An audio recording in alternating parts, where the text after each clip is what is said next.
നമസ്കാരം. സോജൻ അച്ചായൻ ഇഷ്യൂ ഇപ്പൊ വേറൊരു തലത്തിലേക്ക് കടന്നേക്കാണ്. കഴിഞ്ഞ ദിവസം സോജൻ വർഗീസിന്റെ ഒരു ബന്ധു രംഗത്ത് വന്നിരുന്നു.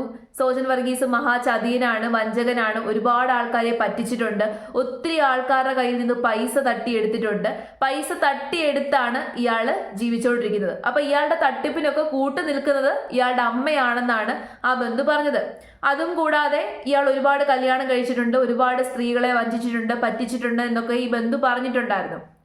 ഈ സോജൻ വർഗീസ് കുറച്ചു ദിവസം മുമ്പാണ് കല്യാണം കഴിച്ചത്. 25 വയസ്സുള്ള ഒരു പെങ്കൊച്ചിനെയാണ് കല്യാണം കഴിച്ചത്. ഈ പെങ്കൊച്ച് ഈ സോജൻ വർഗീസിന്റെ അമ്മയെ നോക്കാൻ വേണ്ടിയിട്ട് അവരുടെ വീട്ടിൽ വന്ന പെങ്കൊച്ചാണ്, ഹോം നേഴ്സായിട്ട് വന്നതാണ്. അപ്പൊ ഈ കുട്ടിയെ ഇത്രയും പെട്ടെന്ന് കല്യാണം കഴിക്കാനുണ്ടായ കാരണം തന്നെ ഇതിനു മുമ്പുണ്ടായിരുന്ന സോജൻ അച്ചായന്റെ കാമുകി പിണങ്ങി പോയത് കൊണ്ടാണെന്നാണ് എല്ലാവരും പറഞ്ഞു വരുത്തിയത്. ആ കാമുകി പിണങ്ങി പോകുന്നു, ആ കാമുകിയുമായിട്ടൊരു ഇഷ്യൂ ഉണ്ടാകുന്നു. ആ ഇഷ്യൂ ഉണ്ടായിട്ട് ഒരാഴ്ച കഴിഞ്ഞപ്പോൾ ഇയാൾ വേറെ കല്യാണവും കഴിക്കുന്നു. എന്നാൽ ഇപ്പൊ ആ കാമുകി രംഗത്തെത്തിയിട്ടുണ്ട്. ആ കാമുകിയുടെ ഒരു ഇന്റർവ്യൂ ഞാൻ ഇന്നലെ കണ്ടു. അപ്പോൾ ആ ഇന്റർവ്യൂവിൽ പറയുന്ന കാര്യങ്ങളൊക്കെ തന്നെ ഇപ്പോ കല്യാണം കഴിച്ചേക്കുന്ന ആ പെങ്കൊച്ച് പറഞ്ഞ കാര്യവുമായിട്ട് കുറേ സിമിലാരിറ്റീസ് ഉണ്ട്. അതുകൂടാതെ തന്നെ ഇന്നലെ രംഗത്ത് വന്ന ആ ബന്ധു പറഞ്ഞ കാര്യവുമായിട്ടും സിമിലാരിറ്റി ഉണ്ട്. അതായത് ഈ 3 കഥകളും തമ്മിൽ ഒരുപാട് കണക്ഷനും ഉണ്ട്, സിമിലാരിറ്റീസും ഉണ്ട്. പിന്നെ ആ സ്ത്രീ പറയുന്ന കാര്യത്തോട് എനിക്ക് അങ്ങോട്ട് യോജിക്കാനും പറ്റുന്നില്ല, അങ്ങോട്ട് കണക്ഷനും കിട്ടുന്നില്ല. എവിടേക്കോ എന്തൊക്കെയോ സ്പെല്ലിംഗ് മിസ്റ്റേക്ക് ഉള്ളതുപോലെ എനിക്ക് ഫീൽ ചെയ്തു. അപ്പൊ ഏതായാലും ആ ഇന്റർവ്യൂവിലെ കുറച്ച് ഭാഗങ്ങൾ ഞാൻ കാണിച്ചു തരാം. ഒരു ദിവസം ഈ പുള്ളിക്കാരൻ വിളിച്ചിട്ട് എന്നോട് ചോദിക്കുന്നു, പുള്ളിയുടെ അമ്മ ഇങ്ങനെ എത്ര ഏജ്ഡ് ആയിട്ടുള്ള ഒരാളാണ്, 82-86 വയസ്സുണ്ടെന്ന് പറഞ്ഞു. നമ്മൾ ശരി, അപ്പോൾ എനിക്ക് അമ്മയെ നോക്കാൻ ഒരാളെ വേണം, ആരെങ്കിലും അറിവിലുണ്ടോ എന്ന് ചോദിച്ചു. ഞാൻ പറഞ്ഞു എനിക്കറിയില്ല. അപ്പോൾ ഞാനിങ്ങനെ ലീവ് നിൽക്കുന്ന സമയം, അപ്പോൾ ഞാനിങ്ങനെ ജോലി ട്രൈ ചെയ്തുകൊണ്ടിരിക്കുക. കാരണം നമ്മുടെ ചിലവുകൾ നമുക്ക് തന്നെ നോക്കാമല്ലോ എന്നുള്ള രീതിയിൽ നോർമലി എവിടെയെങ്കിലും ട്രൈ ചെയ്തുകൊണ്ടിരിക്കുകയായിരുന്നു. അപ്പോൾ പുള്ളി ഇങ്ങനെ പറഞ്ഞു. അപ്പോൾ ഞാൻ പറഞ്ഞു എൻ്റെ അറിവിൽ ആരുമില്ല, ഞാൻ നോക്കിയിട്ട് പറയാമെന്ന് പറഞ്ഞു. അങ്ങനെ നോർമലി പുള്ളി എനിക്ക് മെസ്സേജ് അയച്ചിട്ട് ഞാൻ പിറ്റേ ദിവസം ഇതുപോലെ മെസ്സേജ് അയച്ചു കഴിഞ്ഞിട്ട് ഞാൻ അതിന് റിപ്ലൈ കൊടുത്തിട്ട് ഇതുപോലെ നോർമലി ക്യാഷ്വലായിട്ട് സംസാരിച്ചപ്പോൾ എന്നോട് പറഞ്ഞു അർജൻറ്റാണ്, എങ്ങനെയും ഒന്ന് ഹെൽപ്പ് ചെയ്യണമെന്ന് പറഞ്ഞിട്ട് ഞാൻ മെസ്സേജ് അയച്ചപ്പോൾ പിന്നെ വിളിക്കുന്നത് ഇവർ അമ്മയും കൊണ്ടാണ്. ഈ സോജൻ എന്ന് പറയുന്ന ഈ തങ്കു എന്ന് പറയുന്ന അവർ അമ്മയും കൊണ്ടാണ് എന്നെ കോൾ ചെയ്യുന്നത്. അപ്പോൾ അവർ ഭയങ്കരമായിട്ട് നോർമലി സങ്കടമൊക്കെ പറഞ്ഞു, ആരുമില്ല, അവരെ കുറേ സ്റ്റോറീസ് പറഞ്ഞു, നോർമലി ഒരു സ്റ്റോറീസൊക്കെ പറഞ്ഞ് ചുരുക്കത്തിലൊക്കെ പറഞ്ഞ് അതൊക്കെ ഞാൻ കേട്ട് ഓക്കെ അമ്മ വിഷമിക്കേണ്ട, നമ്മളൊരു അമ്മ, നമുക്കും ഉണ്ട് അമ്മമാർ. അപ്പോൾ ആ ഒരു വിഷമത്തിൽ ഞാൻ അമ്മ വിഷമിക്കേണ്ട, അത് ഞാനിപ്പോൾ ഫ്രീ ആണ്, ഞാനൊന്ന് എന്നെ കഴിഞ്ഞ് ഹെൽപ്പ് ചെയ്യാം നോക്കാമെന്ന് പറഞ്ഞു. അപ്പോൾ പുള്ളി സാലറിയുടെ ഒക്കെ അവർ വന്നിട്ട് സംസാരിക്കാം എന്നുള്ള രീതിയിലൊക്കെ സംസാരിച്ചു. അങ്ങനെ ഞാൻ പോകുന്നു, മീറ്റ് ചെയ്യുന്നു. അവർ അമ്മയെ കണ്ടിട്ട് അയ്യോ എനിക്ക് തന്നെ പാവം തോന്നി. കാരണം ഇനി കൈയൊക്കെ വിറച്ച് അത്ര ഒരു ലെവലിലിരിക്കുക. അപ്പോൾ നമുക്ക് കാണുമ്പോൾ ഒരു അമ്മയുണ്ടല്ലോ, നമ്മളെപ്പോഴും സേഫ് ആയിരിക്കുമല്ലോ. ഒരു അമ്മ എന്ന് പറയുമ്പോൾ നമ്മൾ ആ വീട്ടിൽ എപ്പോഴും സേഫ് ആയിരിക്കും. അപ്പോൾ ആ ഒരു ഇതിലാണ് ഞാൻ പോകുന്നതും. അങ്ങനെ പോയി സംസാരിച്ചപ്പോൾ പുള്ളി ഭയങ്കര സ്നേഹം എന്നോടെന്ന് വെച്ചാൽ നല്ല രീതിക്ക് സ്നേഹം, ഒരു മോളെ കാണുന്ന പോലുള്ള കെയറിങ്ങും സ്നേഹവും ഫുഡൊക്കെ നമ്മൾ എടുത്തിങ്ങനെ കഴിച്ചാൽ അവർ വീട്ടിൽ അങ്ങനത്തെ ഈ പറഞ്ഞ ഇതേ കാര്യം തന്നെയാണ് ആതിര എന്ന് പറഞ്ഞ പെങ്കൊച്ചും പറഞ്ഞത്. ഇതുപോലെ എങ്ങനെയോ കണക്ട് ആകുന്നു, കമ്പനി ആകുന്നു, സോഷ്യൽ മീഡിയ വഴി കമ്പനി ആകുന്നു. അതിനുശേഷം അമ്മയെ നോക്കാൻ ഒരാളെ വേണമെന്ന് പറഞ്ഞുകൊണ്ട് ഇവരോട് സംസാരിക്കുന്നു. അങ്ങനെ ആതിര അമ്മയെ നോക്കാൻ വേണ്ടിയിട്ട് ചെല്ലുന്നു. അതിനുശേഷം പിന്നെ അമ്മയാണ് ഈ മകനെ കല്യാണം കഴിക്കുമോ എന്നൊക്കെ ചോദിക്കുന്നത്. ഈ സ്ത്രീയും പറയുന്നത് ഇതേ കാര്യമാണ്. ഇതുപോലെ സോഷ്യൽ മീഡിയ വഴി കണക്ട് ആകുന്നു, ഫോൺ ചെയ്യുന്നു, അമ്മയെ നോക്കാൻ ഒരാളെ വേണമെന്ന് പറയുന്നു. അങ്ങനെ ഇവരും ഇവരുടെ വീട്ടിൽ വന്നു എന്നാണ് ഈ സ്ത്രീ പറയുന്നത്. എല്ലാ സ്റ്റോറിയും തമ്മിലൊരു കണക്ഷൻ ഉണ്ട്. ഇതേ കാര്യം തന്നെയാണ് ഈ സോജൻ വർഗീസിന്റെ ബന്ധുവും പറഞ്ഞത്. സോജൻ വർഗീസ് ഇങ്ങനെ ഓരോ ആൾക്കാരെ ട്രാപ്പ് ചെയ്തതിന് ശേഷം അയാളുടെ അമ്മ വിളിക്കും, അമ്മ വിളിച്ച് സംസാരിക്കും. അപ്പൊ അമ്മയുടെ ആ ഒരു കെയർ ഓഫിൽ അല്ലെങ്കിൽ അമ്മയാണല്ലോ സംസാരിച്ചത് എന്ന് വിചാരിച്ച് പല പെൺകുട്ടികളും ഇയാളുടെ ട്രാപ്പിൽ വീഴും. ഭയങ്കര സിമിലാരിറ്റീസ് നിങ്ങൾക്ക് ഫീൽ ചെയ്യുന്നില്ലേ?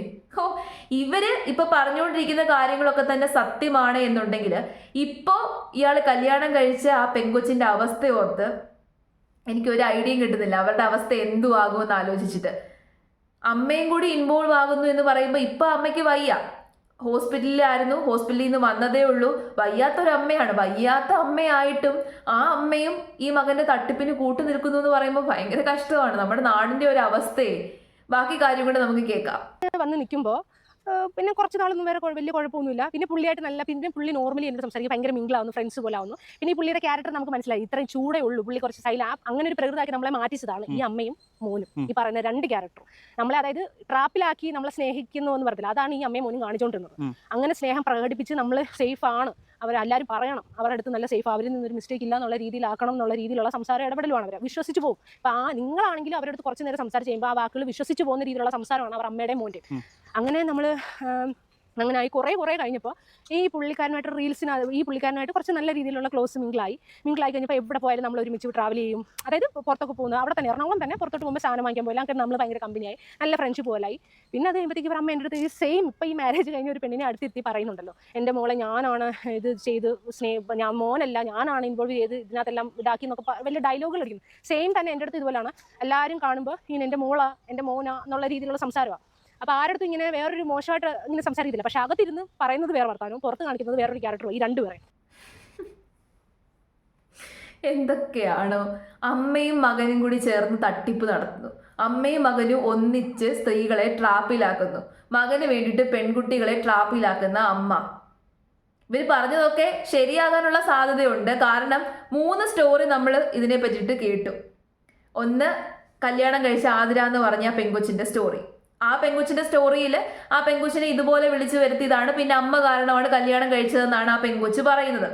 രണ്ടാമത്, ഇന്നലെ രംഗത്ത് വന്ന ബന്ധു പറയുന്നത് ഈ സോജൻ എന്ന് പറഞ്ഞ ഈ വ്യക്തി ഇതുപോലെ പെൺകുട്ടികളെ വിളിക്കും, അമ്മയെ നോക്കാനാണ്, അമ്മയുടെ കാര്യമൊക്കെ പറഞ്ഞ് വിളിക്കും. അതിനുശേഷം പിന്നെ അമ്മ വിളിക്കും, അമ്മ സംസാരിക്കും. അമ്മ സംസാരിക്കുന്നതോട് കൂടിയിട്ട് പെൺകുട്ടികൾക്കൊരു ഉറപ്പാകും. അങ്ങനെ അമ്മയെ നോക്കാനാന്ന് പറഞ്ഞുകൊണ്ട് അവിടേക്ക് ചെല്ലും, അല്ലെന്നുണ്ടെങ്കിൽ മകനെ കല്യാണം കഴിക്കാനാന്ന് പറഞ്ഞുകൊണ്ട് ചെല്ലും. അവസാനം ആ പെൺകൊച്ചിനെ ഈ അമ്മ തന്നെ അടിച്ചിറക്കും. ഇപ്പോൾ ഈ സ്ത്രീ പറയുന്നതും അതേ രീതിയിലുള്ളത്. ഇപ്പം ആ ഇന്റർവ്യൂവിന്റെ മുഴുവനും എനിക്ക് കാണിക്കാൻ പറ്റത്തില്ല, ഒത്തിരി ലോങ് ആയിട്ടുള്ളൊരു ഇന്റർവ്യൂ ആണ്. അപ്പോൾ ആ ഇന്റർവ്യൂവിൽ മൊത്തത്തിൽ അവർ പറഞ്ഞ ഒരു ഉള്ളടക്കം ഞാൻ തരാം. അപ്പം അവർ പറയുന്നത്, ഇതുപോലെ എവിടെ വെച്ചോ പരിചയപ്പെട്ടു, അതിനുശേഷം സോജനച്ചായൻ വിളിക്കുന്നു, അമ്മയെ നോക്കാൻ ആളില്ല എന്ന് പറഞ്ഞ് വിളിക്കുന്നു. അപ്പോൾ ഇവര് ജോലി ഇല്ലാതിരിക്കുമായിരുന്നു, അവർക്ക് പൈസ വേണം, ശമ്പളം വേണം എന്നുള്ളൊരു ആഗ്രഹത്തിൽ ഇരിക്കുമായിരുന്നു. അതുകൊണ്ട് അവർ പറഞ്ഞു ഞാൻ നോക്കിക്കോളാം എന്ന് പറഞ്ഞുകൊണ്ട് അവരുടെ വീട്ടിലേക്ക് ചെല്ലുന്നു. വീട്ടിലേക്ക് ചെന്നപ്പോൾ അമ്മയുടെയും മകന്റെയും ഭാഗത്ത് നിന്ന് ആദ്യമൊക്കെ നല്ല സമീപനമായിരുന്നു, നല്ല രീതിയിലായിരുന്നു ബിഹേവിയർ. അതിനുശേഷം പയ്യെ ഈ സോജന്റെ സ്വഭാവം മാറാൻ തുടങ്ങി. 1 മാസമൊക്കെ ആയപ്പോഴേക്കും സ്വഭാവം മാറാൻ തുടങ്ങി. പിന്നെ ഇവളടുത്ത് ഭയങ്കര ഒരുപാട് അധികാരത്തിൽ സംസാരിക്കാൻ വേണ്ടി പോയി. അങ്ങനെ അധികാരത്തിൽ സംസാരിക്കുന്നതിനിടയിൽ ഒരു ദിവസം ഇവളുടെ ഫോൺ എറിഞ്ഞ് പൊട്ടിക്കുന്നു. ആരെയാണ് വിളിക്കുന്നത്, ആരോടാണ് സംസാരിക്കുന്നത്, ആരോടും വിളിക്കണ്ട എന്ന് പറഞ്ഞുകൊണ്ട് ഫോൺ എറിഞ്ഞ് പൊട്ടിക്കുന്നു. പിന്നീട് അയാൾ മാനസാന്തരപ്പെട്ട് ഫോൺ വാങ്ങിച്ചു കൊടുക്കുന്നു. അപ്പോൾ ഫോൺ എറിഞ്ഞ് പൊട്ടിച്ചപ്പോഴേ ഇവക്ക് ഭയങ്കര വിഷമം തോന്നി, പേടി തോന്നി. പിന്നെ കുറച്ച് ദിവസം അമ്മയൊക്കെ പറഞ്ഞതുകൊണ്ട് കുറച്ച് ദിവസം പിന്നെ സോജനച്ചായൻ നല്ല രീതിയിലാണ് പെരുമാറുന്നത്. പിന്നെ അങ്ങനെ ഇരിക്കുമ്പോൾ പിന്നെ ഇയാളുടെ സ്വഭാവം മാറുന്നു, ഇവരെ അടിക്കുന്നു, ഇവർക്ക് നടുവിനിട്ടൊക്കെ വലിയ ഏതാണ്ടൊരു തല്ല് കൊടുക്കുന്നു. അന്ന് ഭയങ്കര വിഷമം വന്നു. അന്ന് ഇറങ്ങി പോകാൻ വേണ്ടിയിട്ടൊക്കെ തുടങ്ങിയപ്പോൾ അമ്മ കാല് പിടിച്ച് പറഞ്ഞു, മോളെ പോവല്ലേ, അവന് ചെറിയ ദേഷ്യമുള്ളതേ ഉള്ളൂ, ഞാൻ പറഞ്ഞ് മനസ്സിലാക്കിക്കോളാം എന്നൊക്കെ പറയുന്നു. പിന്നെ അവിടെ തന്നെ നിൽക്കുന്നു. അപ്പോൾ അതിനിടയ്ക്ക് ഇവളുമായിട്ട് ഭയങ്കര സൗഹൃദമായിരുന്നു, ഓരോ സ്ഥലത്തൊക്കെ പോകുമായിരുന്നു, അടുത്തിരുന്ന് ഫോട്ടോ ഒക്കെ എടുക്കുമായിരുന്നു എന്നൊക്കെ ഇവള് പറയുന്നുണ്ട്. അതിനുശേഷം ഏറ്റവും ഒടുവിൽ പിന്നെ ഇയാളുടെ സ്വഭാവം നന്നാവുന്നില്ല എന്ന് മനസ്സിലാക്കിയപ്പോൾ ഇറങ്ങിപ്പോകാൻ വേണ്ടിയിട്ട് തുടങ്ങി. അങ്ങനെ ഇറങ്ങിപ്പോകാൻ തുടങ്ങിയപ്പോൾ തൊപ്പി വരുന്നു. അപ്പോഴാണ് തൊപ്പിയുടെ എൻട്രി. അപ്പോൾ തൊപ്പിയും പിന്നെയും പറയുന്നു, ചേച്ചി പോവല്ലേ, പുള്ളിയെ ഞാൻ പറഞ്ഞ് മനസ്സിലാക്കിക്കോളാം എന്നൊക്കെ പറഞ്ഞിട്ട് പിന്നെ അവിടെ നിൽക്കുന്നു. പിന്നെ ഏറ്റവും ഒടുവിൽ, അതായത് 4 5 തവണ ഇറങ്ങിപ്പോകാൻ തുടങ്ങി. 5ാമത്തെ തവണയാണ് അവിടെ നിന്ന് ഇറങ്ങിപ്പോകുന്നത്. അവിടെ നിന്ന് ഇറങ്ങിപ്പോയതോട് കൂടിയിട്ട് അവർ തമ്മിൽ എടുത്ത ഫോട്ടോസൊക്കെ വൈഫാണ്, ഭാര്യയാണ് എന്നൊക്കെ പറഞ്ഞ് ഇടുന്നത്. അതിന് മുമ്പേ അങ്ങനെയായിരുന്നു അയാൾ സോഷ്യൽ മീഡിയയിൽ പോസ്റ്റ് ചെയ്യുന്നത്. ഇവര് വെറും ഹോം നേഴ്സ് ആയിട്ട് പോയതാണ്. ഹോം നേഴ്സിന്റെ ഒപ്പം ഫോട്ടോസ് ഒക്കെ എടുത്ത് സ്റ്റാറ്റസ് ഇടുന്നത് എൻ്റെ കാമുകിയാണ്, എൻ്റെ വൈഫാണ് എന്നൊക്കെ പറഞ്ഞാണെന്ന്. അപ്പൊ ഈ സ്റ്റാറ്റസ് ഇടുന്നത് ഇവർ നേരത്തെ കണ്ടതല്ലേ. ഇവർ പറയുന്നതിൽ എനിക്ക് കണക്ഷൻ കിട്ടുന്നില്ല. പറയുന്ന കുറച്ച് കാര്യങ്ങളൊക്കെ ശരിയായിരിക്കാം, പക്ഷേ ഇവർക്ക് ഇങ്ങനെ ഒരു അവസ്ഥ വരാൻ കാരണം അവരും കൂടിയാണ്. അവര് വളം വെച്ച് കൊടുത്തിട്ടല്ലേ അല്ലേ. ഇപ്പൊ നമ്മൾ ഏതെങ്കിലും ഒരു വീട്ടിൽ ജോലിക്ക് പോകുമ്പോൾ അവിടുത്തെ ഓണറിന്റെ സ്വഭാവം കൊള്ളത്തില്ല, നമ്മളെ ഇതുപോലെ ഓരോരോ കാര്യങ്ങൾ ചെയ്യുകയാണ് എന്ന് അറിയുമ്പോൾ ആദ്യം, അതായത് ഫസ്റ്റ് ഇൻസിഡന്റ് എന്ന് പറഞ്ഞു കഴിഞ്ഞാൽ ഇവരുടെ ഫോൺ എറിഞ്ഞ് പൊട്ടിച്ചതാണ്. അപ്പൊ ഇവരുടെ ഫോൺ എറിഞ്ഞ് പൊട്ടിച്ച ആ സമയത്ത് തന്നെ നമ്മൾ എന്ത് ചെയ്യും, ജോലിയെല്ലാം അവസാനിപ്പിച്ചിട്ട് മതി നിങ്ങളുടെ ജോലി, മതി നിങ്ങളുടെ ശമ്പളം എന്ന് പറഞ്ഞ് നമ്മൾ വീട്ടിൽ പോകും. അങ്ങനെയാണല്ലോ നല്ല സ്ത്രീകൾ ചെയ്യാറുള്ളത്. അല്ലാതെ ഇങ്ങനെ കടിച്ചു തൂങ്ങി നിൽക്കുമോ? ഇവർ തന്നെ പറയുന്നു, ഞാൻ കാമുകിയോ ഭാര്യയോ ഒന്നും അല്ലായിരുന്നു, ഞാൻ അവിടെ ജോലിക്ക് പോയ സ്ത്രീയാണ് എന്ന് പറയുന്നു. ഈ ജോലിക്ക് പോയ സ്ത്രീ എന്തുകൊണ്ട് തിരിച്ചിറങ്ങി പോന്നില്ല? ഇയാളുടെ സ്വഭാവം ചീത്തയാണ്, ഇയാളുടെ സ്വഭാവം പന്നലാണ് എന്ന് അറിഞ്ഞിട്ടും പിന്നെ എന്തിനവിടെ കടിച്ചു തൂങ്ങി നിന്നു? അതാണ് എൻ്റെ ചോദ്യം. അപ്പൊ ഇവരുടെ ഭാഗത്ത് തെറ്റുണ്ട്. ഇവർക്ക് ഇങ്ങനെ ഒരു അവസ്ഥ വരാനുണ്ടായ കാരണം അവർ തന്നെയാണെന്ന് ഞാൻ പറയും. സോജൻ എന്ന് പറഞ്ഞ വ്യക്തി തട്ടിപ്പും പറ്റിപ്പും ഒക്കെ ആയിട്ട് ജീവിക്കുന്ന വ്യക്തി ആയിരിക്കാം, അയാളുടെ സ്വഭാവം കൊള്ളത്തില്ലായിരിക്കാം, അയാൾക്ക് ശിക്ഷ കിട്ടണം. പക്ഷേ ഇവർക്കിങ്ങനെ അവസ്ഥ വരാൻ കാരണം ആരാണ്? ഇവരാണ്. ഒന്നും അറിയാത്ത ഒരു സ്ഥലത്തേക്ക് ജോലിക്ക് പോകുന്നു, അമ്മയെ നോക്കാനാന്ന് പറഞ്ഞോട് ജോലിക്ക് പോകുന്നു. അതിനുശേഷം ആ അമ്മയുടെ മകൻ ചീത്തയാണ്, അയാൾ കൊള്ളത്തില്ല, അയാൾ ദേഷ്യക്കാരനാണ്, അയാൾ അനാവശ്യമായിട്ട് ഓണർഷിപ്പ് എടുക്കുന്നു, തൻ്റെ ഫോട്ടോസൊക്കെ എടുത്ത് സ്റ്റാറ്റസ് ഇടുന്നു എന്ന് കണ്ടപ്പോൾ തന്നെ അത് വിലക്കിയിട്ട് അവിടെ നിന്ന് ഇറങ്ങി പോരണമായിരുന്നു. മാന്യതയുള്ള മര്യാദയുള്ള സ്ത്രീകൾ അങ്ങനെയാണ് ചെയ്യുന്നത്. അതിന് പകരം അവിടെ കടിച്ചു തൂങ്ങി നിന്ന് ഫോട്ടോസും വീഡിയോസും ഒക്കെ എടുക്കുന്ന സമയത്ത് എടുത്തോ എന്നുള്ള രീതിയിൽ നിന്ന് അയാളുടെ കൂടെ സൗഹൃദം സ്ഥാപിച്ച് അയാൾ ദേഷ്യക്കാരനാണെന്ന് അറിഞ്ഞിട്ടും പിന്നെയും അവിടെ കടിച്ചു തൂങ്ങി നിന്നതുകൊണ്ടാണ് നിങ്ങൾക്ക് ഇങ്ങനെ ഒരു അവസ്ഥ വന്നത്. അല്ലെന്ന് പറയാൻ പറ്റുമോ? ഇത് കേൾക്കുന്ന പ്രേക്ഷകരോട് എനിക്ക് ചോദിക്കാനുള്ളത്, അതുകൊണ്ടല്ലേ ഇവർക്ക് അങ്ങനെ ഒരു അവസ്ഥ വന്നത്? ഇതുപോലുള്ളവന്മാര് പറ്റിക്കാൻ നിൽക്കുമ്പോൾ എന്നെ പറ്റിച്ചോ എന്ന് പറഞ്ഞുകൊണ്ട് ചെന്ന് കയറി കൊടുക്കുവാണ് കുറെ അവളുമാര്. അല്ലാതെ ഇപ്പൊ എന്ത് പറയണ്ടേ? ഇപ്പൊ ഒരു പെങ്കൊച്ച് പോയിട്ടുണ്ട്, 25 വയസ്സേ ഉള്ളതിന്, ജീവിതം തുടങ്ങിയിട്ടേ ഉള്ളൂ, അത് പോയിട്ടുണ്ട്. അതിന്റെ അവസ്ഥ ഇനി എന്തു ആകുമോ? അതും ഈ ഒരു സിമിലർ സ്റ്റോറിയാണ് പറഞ്ഞത്. കുറച്ച് കഴിയുമ്പോൾ ഈ സ്ത്രീയുടെ അവസ്ഥ ആ പെങ്കൊച്ചിന് ഉണ്ടാകാതിരുന്ന ഭാഗ്യം.